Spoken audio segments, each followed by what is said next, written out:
नमस्कार शेतकरी बांधवांनो, मी doctor Ranjit Kharade, MVSC animal nutrition.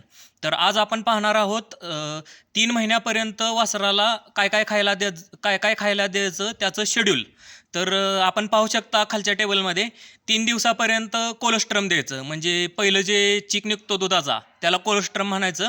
ते 1/10 म्हणजे उदाहरण द्यायचं झालं तर 20 किलो 10 किलोचं जर वासरू असेल तर ते 1 लिटर त्याला द्यायचं, असं उदाहरणार्थ. म्हणजे वजनाच्या जेवढं वजन आहे त्याला 10 डिवाइड करून जो आकडा येईल तेवढं कोलोस्ट्रम म्हणजे दुधाचा चीक त्याला द्यायचा आहे.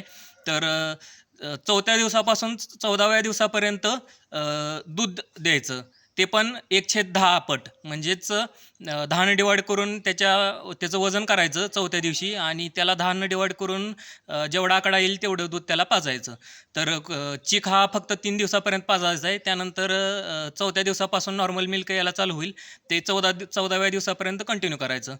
परत 15व्या दिवशी आपण काप स्टार्टर थोड्या अमाऊंटमध्ये द्यायचं आहे. म्हणजे 50 ग्राम दिलं तरी चालेल आणि गवत पण थोडंसं द्यायचं आहे आपल्याला. 100 ग्राम दिलं तरी चालेल. तर ते लिटल म्हणून आपण पुढं लिहिलेलं आहे काप स्टार्टर आणि ह्याच्या खाली. तर ते आपण हा महत्त्वाचा पॉईंट आहे की 15व्या दिवशी काप स्टार्टर चालू केलंच पाहिजे. तरच त्याचं पोट आहे ते व्यवस्थित तयार होतं, नाहीतर पोट तयार होत नाही. आणि 22व्या दिवसापासून 35व्या दिवसापर्यंत दूध हे 1/15 द्यायचं आणि काप स्टार्टर 100 ग्राम म्हणजे सकाळी 50 ग्राम आणि संध्याकाळी 50 ग्राम ते तुम्ही दुधात टाकून त्याला दिलं तरी चालेल किंवा सेपरेटली त्याला खाऊ घातलं तरी चालेल. आणि हे म्हणजे वाळलं गवत जे आहे ते ॲड लिबिटम म्हणजे त्याला जेवढं सरल तेवढं चारायचं. कारण वाळलं गवत आणि काप स्टार्टर दिलं तरच त्याचं पोट म्हणजे रुमेन हे डेव्हलप होतं, तयार होतं. नाहीतर रुमेन तयार होत नाही. नुसत्या दुधावर रुमेन तयार होत नाही. त्यासोबत म्हणून दुधासोबत वाळला चारा आणि काप स्टार्टर हे दिलंच पाहिजे. आणि 2 महिन्याचा एजचं झाल्यानंतर दूध हे कमी करायचं. किती? 1/20 पट करायचं दूध. म्हणजे त्याचं वजन करायचं 2 महिन्याचं झाल्यानंतर त्याला 20ने डिवाइड करायचं. जेवढा आकडा येईल तेवढं दूध त्याला पाजायचं. आणि काप स्टार्टर हे 250 ग्राम द्यायचं आणि गवत त्याला जेवढं पाहिजे तेवढं दिवसभर तुम्ही द्यायचं. कारण वाळलं गवत हे अत्यंत महत्त्वाचं आहे रुमेन तयार व्हायला. रुमेन म्हणजे जनावराचं पोट, नाहीतर ते रुमेन तयार होत नाही.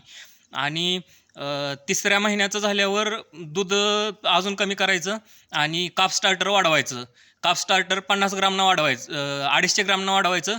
म्हणजे 3ऱ्या महिन्यात आपण काप स्टार्टर 500 ग्राम द्यायचं दर दिवसाला. म्हणजे सकाळी 250 ग्राम, संध्याकाळी 250 ग्राम. आणि ठरल्याप्रमाणे जो वाळला चारा आहे म्हणजे गवत, तो काही असू शकतो. कडबा, मक्याचा कडबा, ज्वारीचा कडबा, तो त्याला सरेल तेवढा म्हणजे त्याला जाईल तेवढा खाऊ घालायचा.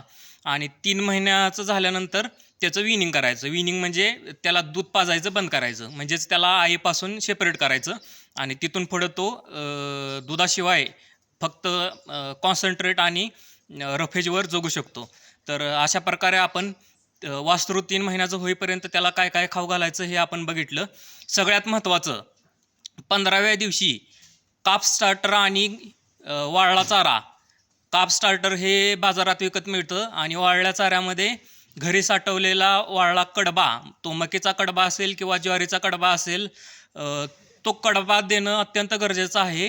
तरच त्याच्या पोटाची डेव्हलपमेंट होईल. त्याचं पोट म्हणजे रुमेन नावाचं त्यांचं पोट असतं. त्या रुमेनची डेव्हलपमेंट चांगल्या प्रकारे होईल. आणि फक्त दूध दिलं आणि काप स्टार्टर आणि वाळला चारा दिला नाही तर त्या रुमेनची डेव्हलपमेंट होत नाही. आणि नंतर मग जनावर मोठं झाल्यानंतर ते दुधाला चांगलं पिळत नाही, मग दूध कमी देतं. मग ते तसं होण्यापेक्षा सुरुवातीलाच लहान असतानाच आपण 3 महिन्याचं होईपर्यंत हे काळजी घेतली पाहिजे. तर हे अशी आपण माहिती घेतली. धन्यवाद.